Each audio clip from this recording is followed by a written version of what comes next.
Hey everyone, it's Denise. Today's episode is also an episode rewind. I hope you're enjoying some of these. This one is with author Ruth Nemzoff. She wrote a book, Don't Bite Your Tongue, How to Foster Rewarding Relationships with Your Adult Family. So she claims it's better not to bite your tongue. She says, bringing up important topics builds intimacy, but there's a right and wrong way to do it. So I hope you'll listen, even if you've listened before, and learned something today from Ruth.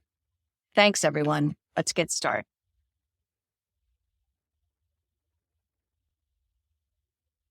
And you've been hearing about letting go since, you sent your kid to nursery school and they tell you to let go.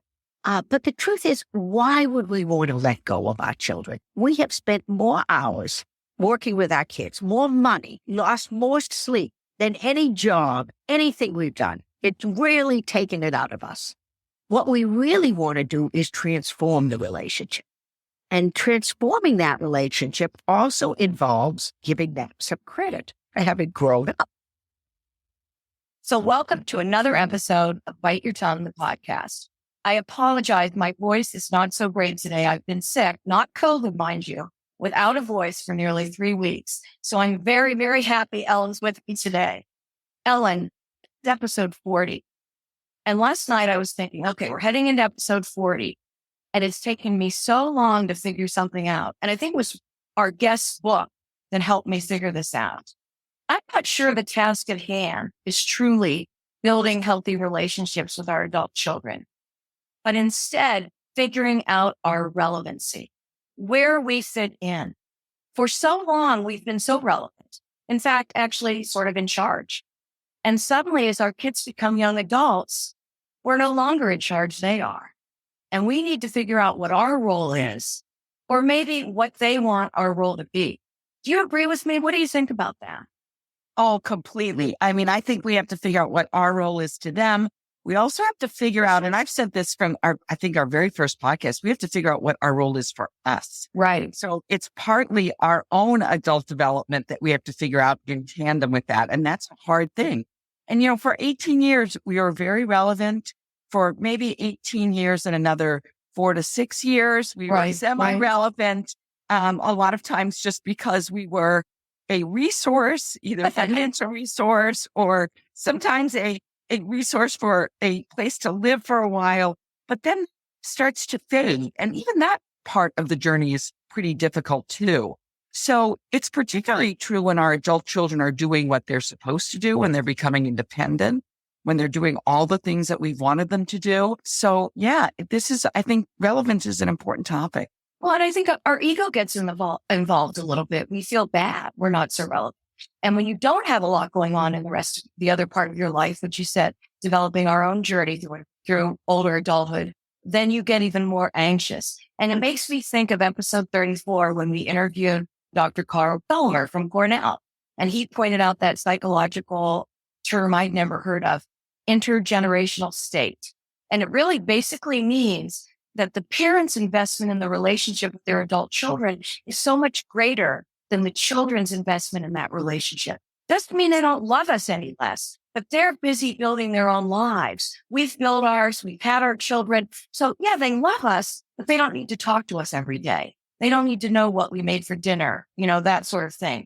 And there may be some struggle and lots of ups and downs, but it doesn't mean it's not a loving relationship. It's just different from the one we had before. Well, that gets us right to today's podcast.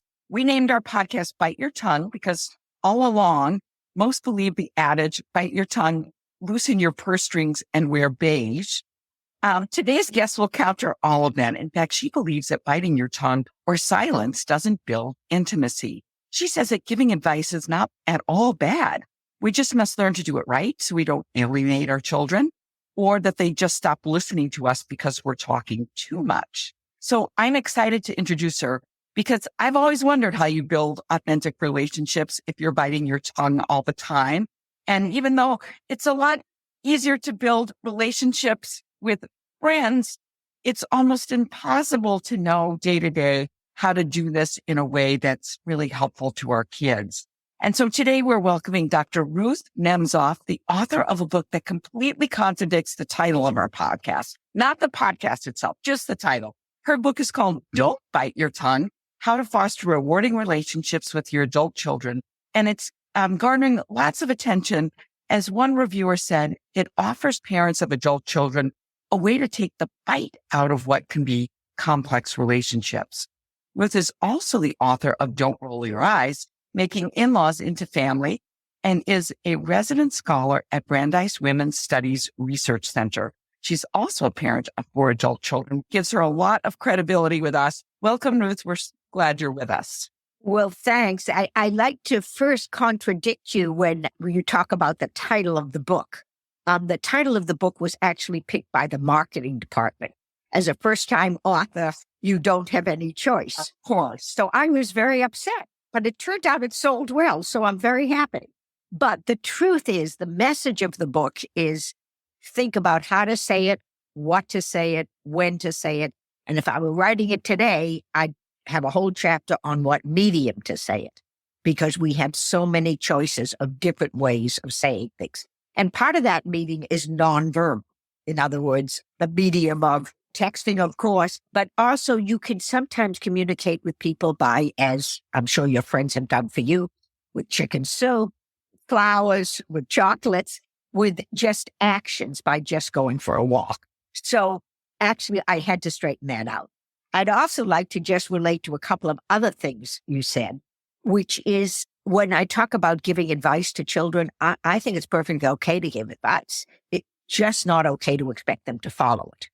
And you need to make that clear to them that this is one idea, and I hope you'll gather other ideas. This is not only one idea. I want you to tell you why I think what I think, because you may be completely out of date. You may be completely off base, and you help them have a frame of reference, how to judge your advice. Well, you kind of started us off because we had a list of questions, but now I'm going to ask you this because this is top of mind to me. Sure. So you say that, and I think with my own adult children, I try and do that. I might give advice and I'd say, but I'm out of the loop these days. I don't know what I really don't know the work environment. Socially, things are much more casual, all that sort of thing. However, one of our guests said, and you might know, she's from New York, Jane Isay, who wrote. Oh, I know Jane. You know Jane, yeah. And I loved wonderful her. Right, loved interviewing her. And she said, and I really believe this, when a parent speaks, it's like a giant megaphone. Right. So what they take to their heart.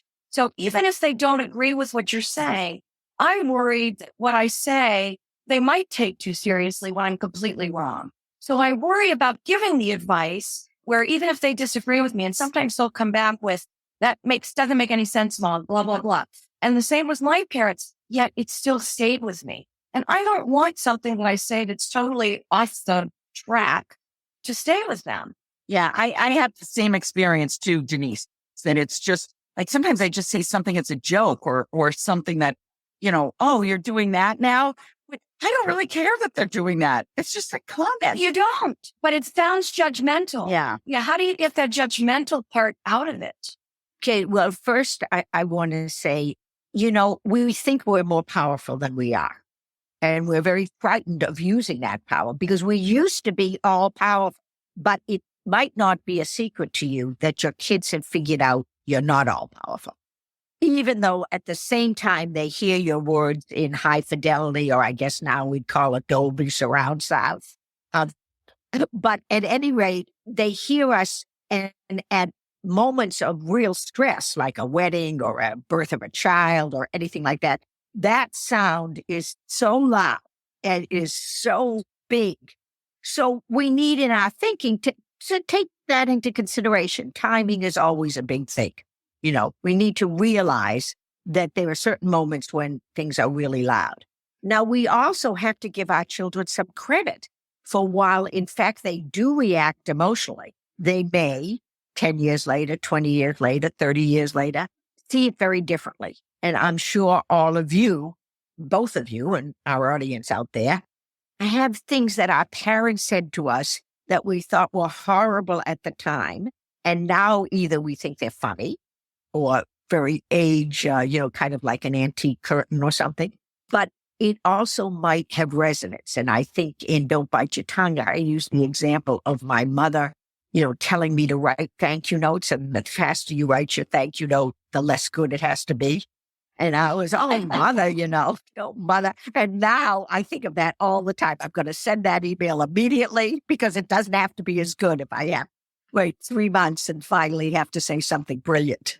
What do you think about thank you notes? Yes. I still say, don't forget to send them a thank you note. Should I never say that? Well, I think by now your children have probably figured out how to block it out. And they've internalized it enough. Mm-hmm. So I think that the society, one of the things we talk about is letting go. And you've been hearing about letting go since, you sent your kid to nursery school and they tell you to let go. But the truth is, why would we want to let go of our children? We have spent more hours working with our kids, more money, lost more sleep than any job, anything we've done. It's really taken it out of us. What we really want to do is transform the relationship. And transforming that relationship also involves giving them some credit for having grown up and realizing that we don't control everything. So I understand when you say it feels like a loss that we aren't all powerful. It was great, when we could kiss and make that boo-boo go away. It was wonderful. How powerful can you be? But the truth is, it gives us some freedom also, a freedom, as you've said here, to build your own life, a freedom to not be responsible for everything they do. Because in fact, we aren't responsible. There are many other forces affecting them than just us. With that, so Ruth, that brings me to a part of your book, this paragraph I really like, where you actually talk about what you're talking about now, where, for a time you're in charge and that we need to let go. You say, letting go is not a solution. It is better to craft new ways of connecting, ways that recognize our mutual needs, including our own feelings about being interrupted or being disconnected. We need to develop ways of relating to our grown-up children at each stage of their maturation. If we are not thoughtful and careful, we can unwittingly and gradually phase our children out of our lives, first with sleepovers, eventually leaving them at college, and finally by creating completely separate lives. The result can be disconnected families. Rather than letting go, let's develop new ways of relating. That's beautiful. Yeah. So here's what I want to know, though. We get a lot of questions about failure to launch. You're right. Give your kids credit for building their own life. You came to us via Judith Smith, right? Judith. She recommended you to us, and she wrote that wonderful book on parenting difficult adult children. Where do you stand with that? I mean, it's such a burden when your children aren't launching. And how do you face that? Do you have any advice for that? Well, first of all, failure to launch, it has changed dramatically in the last 3 years. So up until then, if your child moved back home in many echelons of society or any stratus of society or in various groups, that was considered a failure. Now it's considered a wise economic decision because the economy has changed. So I think I tried to give in the book a recipe for how you go about changing these relationships. And when I say a recipe, it's not a recipe like from Gourmet Magazine. It's a recipe from, the peasants, our forebears. In other words, you work with what you've got. It's like going into the fridge, seeing what you have and conjuring up a meal as opposed to following, 3 cups of this and 2 cups of that. So the first thing is knowing ourselves, because we want to make sure that that when our kids say to us, oh, you're just doing that so you can brag to people, they might be right, and we need to own that. But secondly, we need to know the environment. And what is failure to launch for one person may not be failure to launch for another. So in many societies, kids live with their parents until they marry, and it could be age 40, age 34, whatever. That hasn't been the norm here. It may become the norm now. We began to see some of the benefits of intergenerational living. Those with grandchildren became more involved. Parents needed help. So I would say that is in flux right now. Another thing is training periods are much longer. So your children might, for example, have life and death responsibility as, let's say, a surgical intern or a surgical resident. They're almost 40 years old by the time that happens. And so they're in some ways very independent, but in others, they may need a little assistance from you financially. So that's one kind. Now, Judith is talking about cases where the children are truly having problems beyond the normal storm and drama of life. Right. But I guess, how do you figure that out when your child, even though it's the norm and the kids in your basement living or in their bedroom, Right. how do you divvy up roles and responsibility? They're no longer the teenager going to school every day. What are your expectations and how do you set them? Oh, you are so right. Absolutely. When the kids come home, whether for short or long visits, but particularly for long visits, sit down, make the deal clear. Do you have to pay rent? What do you have to do in terms of the minutia of household chores, right? So can you leave the laundry in the laundry room? Do you have to take it out of the dryer and bring it into your own room? Can you leave the coffee cups in the living room? Whatever you need to negotiate in advance. What is the deal? Are we paying in money? Are we paying in kind? Are you expected to cook once a week? Are you expected to tell me if you're going to be home after midnight? Which very often the kids will say, Mom, I'm 30 years old. I don't really care where you're going. I just need to know whether I should leave the light on or not. And I think they can laugh with you about that. But really making the minutia clear is very important in advance. And not only that, but having a method to look back and see, is this working? Is it not? Can you have guests in the house? Can they be overnight guests?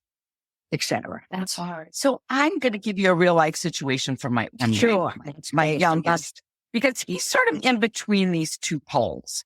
And Yes. I am in a situation where I tend to be I think Denise and I are a little bit different in that way. I tend to not say something and then regret not doing enough. So he is the sort of child who's completely living on his own, but wishing he had made different choices when he was younger, like finishing, doing all the things that I would have did suggest to him that he didn't. So now he's in a situation where, he's in his late 20s. He doesn't have the job that he wants. And it's hard because I want to give him direction and maybe even support. This is where it gets tricky. And I think I see a lot of other parents in this situation where they have a child who's launch-ish, like he's sort of launched, but he's not quite successful in his eyes, not in mine. For me, success is like, do I not pay your phone bill at age 30? And that's good enough for me. Right. If you're reasonably happy living on your own, but it's that sort of like, how much advice do we give at that age? It's almost like the advice you would give to an 18-year-old in some ways. What would you suggest? Oh, well, first of all, I'd congratulate him and really be positive about what he has accomplished, which is supporting himself. That is not a small deal that you can support yourself. Absolutely. And really let him know how proud you are of that. And if you just say, look, I want to talk about this. I know you seem unhappy. Yeah. And if I can be of any help, I would be happy to do it. And then you can outline, say, I just want to talk about it. We don't have to talk about it many times. But for example, if you want to go back to college, I want you to know I will pay, I won't pay, what percentage you would pay or whatever. Or you could move back home so you could save money and you could pay. There are many options. I think that's the thing we're so limited in yes or no.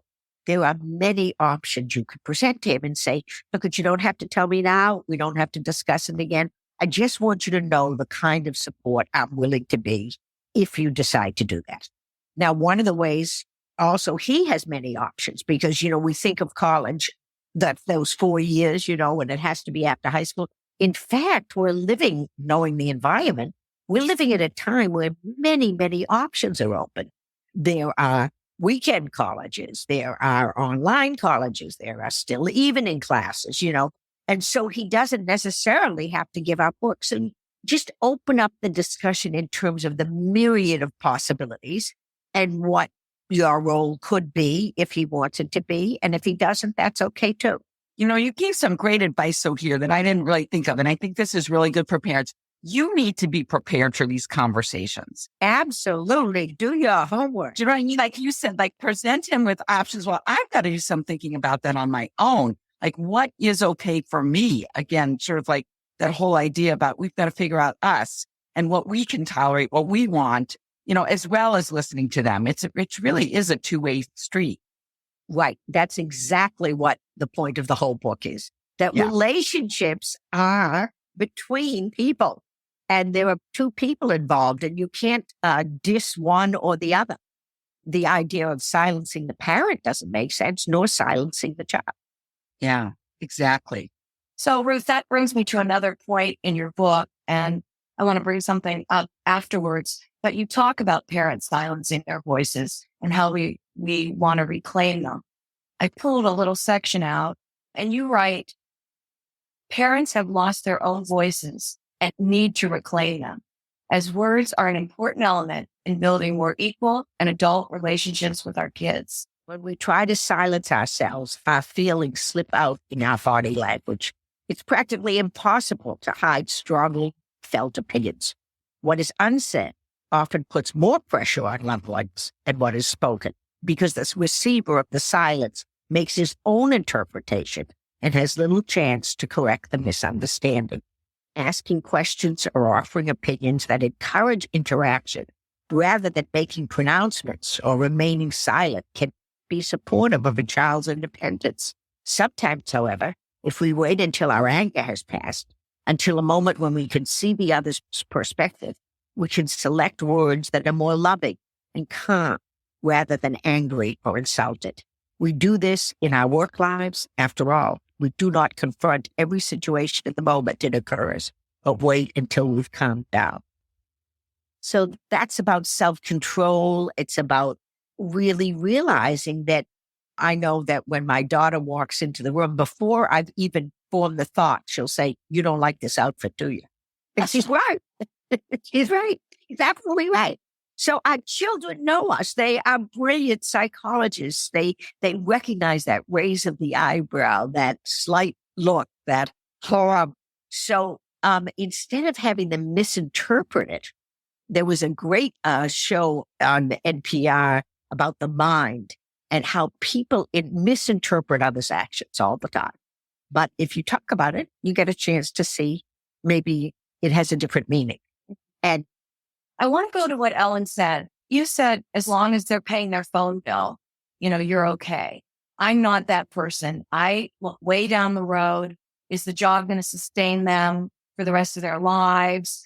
But you write a whole section on acknowledging your dreams for yourself and for your child. All parents have dreams for their children. You say goodbye to fantasy and hello to reality. Can you talk about that a little bit? Because we're all facing that reality. They were going to be president in second grade. Don't you know that? And not to mention a terrific ballet dancer and the inventor of the next grade, right? Exactly. So the first thing is recognizing our conflicting dreams. And certainly in our own lives, we lived that. We thought we could be the greatest worker on earth and have a fabulous career and a fabulous mother, and it was going to be easy peasy. Well, we know how hard it was, right? So I think it's the reality, facing the reality. You have a child who's supporting themselves or not, but living happily, maybe taking the scenic road to adulthood, but this is what you have. And so what are the good things of this? We have our personalities. Some of us are glass full, some of us are half empty, but we can work on that. We can say, okay, I know me. I'm thinking, oh, this guy's going to be living on the street because he lost his job yesterday. And that may be true, but probably it's not. And maybe thinking about how you yourself, first always look to yourself, can maybe begin looking on the positive. I think reframing things in a positive way is one of the greatest tools we have. And if your child is a good person and be kind to others and kind to you, it's a pretty good thing. It's really hard to raise children. And we have learned a lot from that. Yeah. Yeah, it is hard to say goodbye to those dreams because our children, in some ways, we always think of them as our greatest creation. This is Right. the best thing I've ever done, raising my Right. children. Many of us say that. And then to think that, well, this is the age where we're like, they're not going to be president. They might not even be a CEO. And they might not want that. In fact, they start to tell us, especially this generation, I'd rather not have that CEO job. I'd rather just live a little bit and not do what you did. So a lot of the things that we dream for them aren't happening because they don't want them. Absolutely. And it's a loss for us in some way. Well, I think you brought up a really important thing. So we as parents, our ego is very much involved with our children. It's like our report card. Did we get an A? But the fact of the matter is, we don't control that, number one. And number two, we rarely take credit for their successes. We mostly take credit for their failures. It's because of me that they didn't get an A in an exam, forgetting that they went out all night drinking and forgot to study. They have some part in this. And I always find that fascinating. If I asked a group of parents, what did you do wrong with your kids? The discussion could go on for days. If I asked, tell me one thing you did right, the silence is deafening. Why do we beat ourselves up like that? I think that's absolutely true. So true. And I think, and we've discussed this in a couple other podcasts in a different way, that parents of adult children don't want to share their struggles. And the ego, because the ego's in the way, they don't want to say, Sammy's really struggling because he lost his job. The parent won't say that. They'll say, I'm so proud he's now been promoted to X, Y, or Z. They won't ask for advice from friends on how to help their adult kid because they're embarrassed. Okay, so let me say that's one of the reasons we're quiet. The other reason is because out of respect for our children. So that's true too. That's true. When the kids were little and we were, in my day, we had the coffee clutch. I think you people were. And we had play groups. Okay, play groups. You're in the play group and you say, I'm having trouble. Johnny won't let go of his bottle. We talk about that. And partly because that whole struggle of whether drinking with the bottle or the cup is, universal. And also we're trying to figure it out. But now we have to respect our children's privacy. So that makes it a little complicated. That's true. It isn't just that we're trying to portray to the world an image. But why is there so much bragging? I feel like I go to a dinner and the first thing people say is, how's Katie and Charlie? Or they're living wonderful life. They're great. Right. I try not to go into too many specifics. When they still living here? Are they still doing this?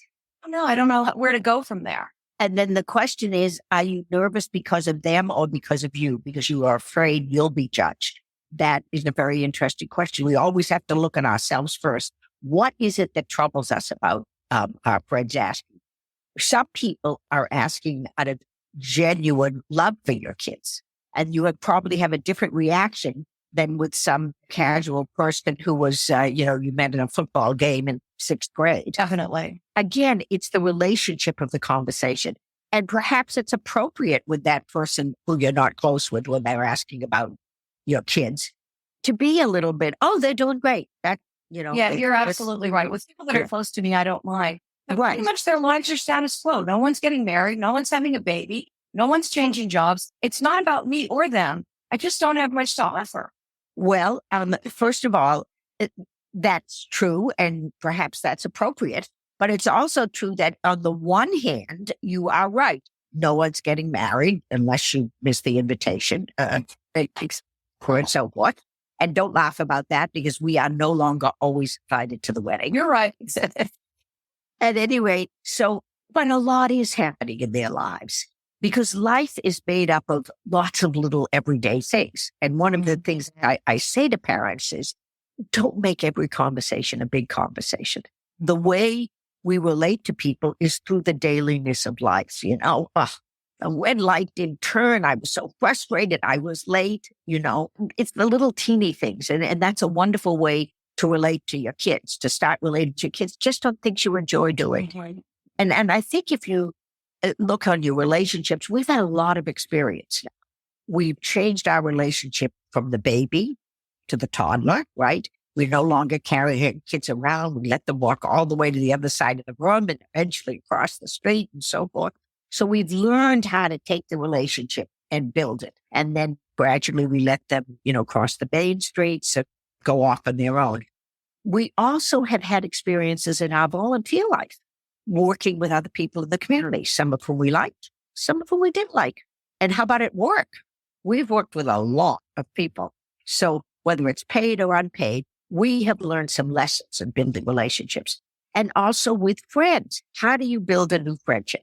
Okay, you meet a person, you start talking, you find things in common, right? Oh, you've been to Philly? I was in Philly once, right? Did you go to the Barnes Museum?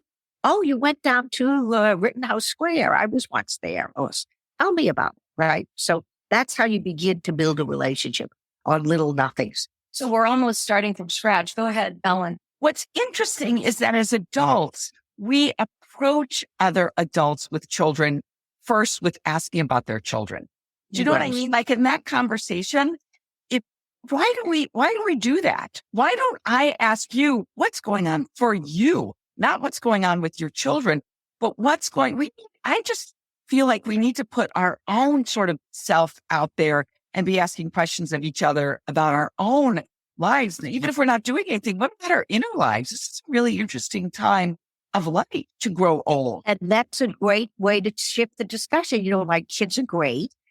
All's going well there. And I want to tell you what I'm doing. I'm really excited about this podcast I'm running and so forth. But I would say some of that is quite gendered and ageist in that, they'll ask the men, how's work going? How's your golf game? Exactly. How's retirement if they're not working? Yeah. One of the things I notice now that my hair has turned gray, I say to young people, I got this for free that you have to pay for, now that gray is the fashion. That's for young people. I notice people are afraid to say to me, what are you doing these days? Because they don't know if I retired, if I not. I think it's looking at people's effort to communicate rather than the words they say. Mm-hmm. And just taking it as I'm trying to just connect with you and help them connect. We can help them by telling them something about ourselves. And asking about them. Yeah, absolutely. Yeah. And now a word from our sponsor. Hello, everyone. As you know, for the last few episodes, we've been talking a lot about Shapermint bras. Many of you have been ordering them, loving them, and of course, using the 20% off with the Bite Your Tongue promo code.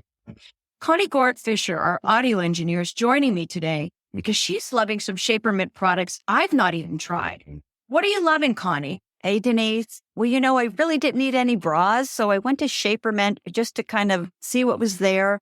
And boy, was I surprised. I ended up ordering 2 pair of leggings, one specifically to work out in for exercise and the other one for everyday wear. And they've got these great front pockets, which I love. But the best thing, Denise, is when I wear them, my legs feel great. That's great. I'm going to look at that and see whether I should get some too. Did you remember to use the 20% off promo code, the Bite Your Tongue code? I did. Thank you. In fact, it was so great. I ended up throwing in a pack of underwear. Who doesn't need nice, smoothing underwear? And use the 20% off promo code. So that was great. Thanks again. Well, there you have it. There's so much from Shapermint.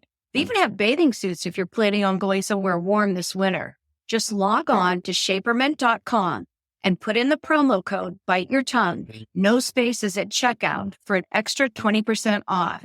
And right now they have so many great deals for the holidays. When you add that 20% on to the great deals they have now, you're practically getting these items free. All right, everyone, let's get back to today's episode. Another thing I wanted to bring up was, and I love this part of your book, and I'm sure you can talk a lot about it, intimacy and irritation go hand in hand. Oh, my favorite. I have been a strong proponent of this. Sometimes my daughter and I will argue about something to the point that both of us will be in tears. And we hug each other at the end, and I say, this is what brings us closer. Absolutely. I mean, I think anyone who has had a relationship knows how intimacy and irritation go hand in hand. I mean, the famous example of the toothpaste cap, being on or off. Do you leave the dishes in the sink? Do you not? It's all the small things. We get to know each other. But it's also talking about the difficult things. And I think that's don't bite your tongue. Where sometimes, and I want you to talk about this, you say it's very important for the parent. I know you have to pick the right time and have the tools and all of that, but don't sit on it. Talk about it. Yes. Sometimes if you're really, really hurting, you can say to the child, I need to talk about this because it's bothering me, and be clear on that. And sometimes you can say to the child, I'm going to say it once. I need you to know that you have heard this, and then I'm not going to bring it up again.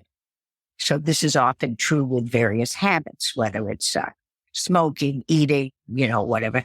If you think you're the first person to say to your child you're overweight, and of course, what is overweight? But you can say, I worry about your health. Mm-hmm. I want you to know that. And then you really have to not say it again. That's my biggest problem. Yes. For all of us. And your body language will come into account, right? Because even if you don't say it, are you sure you want that second muffin? Right, exactly. That's saying it in a different way. Yes. So I have a question that goes to this intimacy and irritation, which I love as well. You have some thoughts about visits, long and short visits. And I'm really interested because that sort of gets into that area as well. I'm also trying to figure out what's the perfect length of time for me to visit a child who lives out of town. What I have Denise to stay with when I visit my son who lives in Denver. But if I didn't have that, what would be, and even if you do, like what kind of guidelines do you have? Well, first of all, there is no perfect. I mean, relationships are imperfect, right? I love my children. I love my husband, but that doesn't mean that it's always perfect. So let's forget perfect. And then let's also talk about different stages of life. So it's not just what's perfect for them, but what's perfect for you and what's perfect at the moment in their lives. Very good advice. Yes. I want to talk about coming home for short visits. So very often it's around holidays. Well, holidays are fraught with expectations. One of the ways we relate is by recalling old times. And at first it's wonderful. And your kids will come back and they'll begin teasing each other like they used to. And then suddenly that teasing is no longer appropriate and they feel put upon. The baby, for example, the baby may now be very successful or very not successful, but either way, and whatever success means, but either way, they don't want to be frozen in that time. So when your kids come home, on the one hand, they're guests. On the other hand, they're residents. This is their home. And so it's a confusing role. And do we treat them as guests? No. Many of us expect help and we can ask for it. Can you set the table? That sort of thing. So for coming home for short times is very different than coming home for long periods where you really need to negotiate all the small details of living. And what about when we visit them?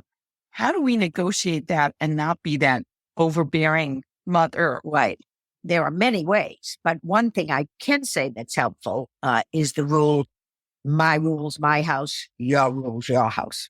But even in that, they may throw their dirty laundry on the floor. You don't have to do that. You can do what you want with your dirty laundry in the sense of just putting it in your suitcase or whatever you do. So I was having dinner last night with a friend and this actually came up and their daughter lives in a different town. And he said, she's just a terrible housekeeper. I go and I just clean the house from top to bottom. And when she picked me up at the airport, the car was just packed with junk. And I said, I have time to get the car washed. If I came into my kid's house and started cleaning, because they know I need everything cleaned too, I think they would be upset. I'm not sure I would do that. Well, I want to say it depends on the relationship, but it also depends on stage of life. And in Don't Bite Your Tongue, I talk about that when I was young, when I was first married, my mother-in-law would fill my freezer. And I was deeply insulted. This was before the women's movement. And I was like, you don't think I could take care of your son, the prince, I might say. Right. Then many years later, well, a lot had changed. I was in graduate school. I had 3 kids. I was working. Also, the society has changed. There was no longer the expectation that the way I would take care of my husband was by baking brownies for him, right? And then she would fill my freezer, and she didn't change her behavior at all. What changed was me and the society. And I was like, thank you so much. Thank you so much, So understanding the timing of it all. And also asking, I mean, if you want to come in my house and clean, you are welcome. I mean, I really feel about I've that. gone to Ellen's house and cleaned. And my house is clean, by the way. But that just, I mean, it does sort of, well, No. But when you were in your big house, I cleaned the kids' stuff. I don't like clutter and I love to clean. I know. And I true. and my daughter actually wrote a essay about me cleaning the bathroom. It didn't bother me at all, but I was the sort of mother, it's like, that's the kid's bathroom. You can do what you want with it. We'll clean the tub and the toilet once or twice a month, but otherwise you can do whatever you want with all your stuff in there. And it would be actually nicer when Denise came. They even appreciated it. No, they did. It was great. Yeah. What I think this points out is they're both very good lessons in mothering. One lesson is to clean. I wish I had been able to teach my children that. It's a wonderful thing to be organized. Thank God my sister could teach them that because I couldn't. But the other is the idea, this is your nest and you are responsible for it in any way you want. They're both different ways of parenting and they're very good ways, both of them. And we all know that no matter which one you use, the kids may turn out differently. I mean, they're going to do what they want to do without, with this sort of like, here's the best I can offer. Now go figure it out for yourself. And they do. In either case, there's not a real danger. I mean, we can catastrophize that they're going to die in some great bacterial infection or whatever, but most of us don't because we left a ring around the tub. So really thinking about, do these things matter in the great scheme of lives? But by the way, Denise, please come tomorrow. Yeah. You have a closet. I love closets. They're my Closet. Okay. This is something that resonated with me in your book, a story that you shared. And I want to tell our listeners, the book is so wonderful. And she shares lots of stories that I think all of you will resonate with and say, oh my gosh, this is me. And then she helps you understand typically, and correct me if I'm wrong, it's about our behavior, changing our behavior because we can't change theirs. Well, it's changing our behavior. It's working to know the environment, to really understand how things are changing. And you do that, could do it by reading. You could do it by observing. You can do it by talking with people. And the way you know yourself is in part by playing audience to your performance in life. In other words, notice what things rile your kids. Sometimes we need a trusted advisor, like maybe one of you. You'd say, I had this interaction with my child that it just didn't go well. And you can ask a trusted friend. Sometimes it's your spouse, sometimes it's your significant other, and sometimes it's not. It's a friend who can dispassionately help you see your behavior. And then finally, this idea of dealing with what you've got instead of fantasizing that you're dealing with Einstein and President, and so forth. So this story was your adult child moves into a new place. Yeah. And you can't wait to see it. And in your story, when the mom arrived and she was an interior designer, the first thing she said, and she didn't mean it by anything, she said, the living room's a bit small. The child went into, can you say that about blah, blah, blah, blah, blah? Well, I'm going to tell you a story. My daughter rented a place, her first home together with her fiance, and it was lovely. I loved the way it was decorated. I loved everything about it. It was wonderful. But it had one of those sinks, the older sinks that had a lip. Nowadays you can take your crumbs and put it right in. So I was washing dishes and I said, oh, this is one of the older sinks. I love now they make them that you can. She got so upset that I was insulting her kitchen. And it was just a statement. So do I never say anything? Do I bite my tongue? What's the situation with this poor mother who just said, oh, your living room's a little small? Well, first of all, we have to be sure that we would say that to a friend too. I would have said that to a friend. She would. Denise would. Absolutely. Okay. And then the other thing is when she does get upset, you can make a joke out of it. Okay. That's one option. Another is to say, oh, honey, I love this place. So I think there were just many ways to handle it and say, honey, I really did not mean to hurt your feelings. Well, and in your situation, the mother spoke and the daughter said, why do you always voice your opinion? Right. And the mother said, I see the situation, I verbalize it. And they both started laughing because they realized that this mother that was what she did. And she did it with everyone. And the daughter had at that moment the insight that, oh yeah, my mother does that. And it doesn't matter. And it became a joke between them. And it was like a signal. This is not important. I'm just talking. Verbal, I say it, Yeah. right? I'm either talking to I just think I'm talking to myself. We just often have many more options of how we say things. We have humor, we have avoidance, we have do it later, we have talk about it now, different options that we can use. And we always forget that we have so many options. And the nice thing about your own children is you have been arguing with these kids from day one, right? Should I put on the right shoe or the left shoe? Each a piece, whatever. You're able to develop a relationship because of that. Over the years, you will survive. What makes it tricky with in-law children is that you haven't had years of arguing and making up. Do you agree that you need to bite your tongue more with the in-law children? I think you need to be aware of how every family has its own culture and that what happens in one family may be viewed as a no-no in another. For example, in some families, the family always assumed that the whole extended family would get together at Christmas or go on a vacation together. In other families, that's not true. In some families, you walk in and you hug everyone. In other families, you don't. But in a situation where you have an issue with your son-in-law or daughter-in-law, would you say it's better to bite your tongue with them and talk to your own child about it? Or do you still think irritation enables intimacy? I think intimacy and irritation go hand in hand, and you think about it and you think about how should I say it? What should I say it? I have a description in Don't Bite Your Tongue of how my mother-in-law confronted it with me. She just asked me outright, Ruth, I don't think our relationship is as close as I'd like it to be. How could I change? And I was so impressed with her courage to ask me that. I answered. What did you say? I said, well, I have many talents and housekeeping is not one of my talents. And I don't enjoy being criticized about it. And she never criticized again. That's wonderful. So, I mean, that was just, I just was stunned by her courage. So before we close, Ruth, is there anything that we haven't asked that you want to tell us about in the book or tell our listeners? Well, I'd like to read the last sentence of the book. Okay. Because to me is really the gold of relationships. All human relationships are ambivalent. The only complete relations are those in which hostility can be expressed and the relationship maintained. It's beautiful. And I think if you think of your best friend from first grade, if you think of your significant others, that's probably true, So that's what our goal is. Our goal is not sugar and spice and everything nice. That's a fantasy.